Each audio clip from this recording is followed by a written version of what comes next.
చూసిన అత్తమ్మ ఎట్లా మాట్లాడుతుండో. నేను పోతా అన్నందుకే నన్ను ఒక దెబ్బేసిండు. ఆగాగు, నువ్వు ఏడవకాగు. ఏడవకే కాదే, ఆడు పొద్దుగాల ఆగమాగం మీద ఉంటాడు, ఆ పనికోవాలని ఉంటాడు. నువ్వు పొద్దుగాలనే అడగల్లా చెప్పు, నేను అవ్వగారింటికి పోతా అని పొద్దుగాలనే అడుగుతావా అని కట ఆఫీస్ టైం కాబట్టి ఇటు నువ్వు ఒర్రియబడితివి. ఆ కోపంలో మంట్ర ఒక దెబ్బ తీసే. ఆ దెబ్బ వడుడు ఎందుకు?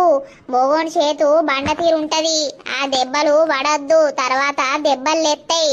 ఆ రాత్రి వచ్చినాక మెల్లగా బుదరకిచ్చి అడగవా? అడుగుతున్నా అత్తమ్మ, మొన్నటి నుండి అడుగుతున్నా. అడిగితే పో అంటలేడు. 2-3 రోజులు ఆగు అని అంటాడు.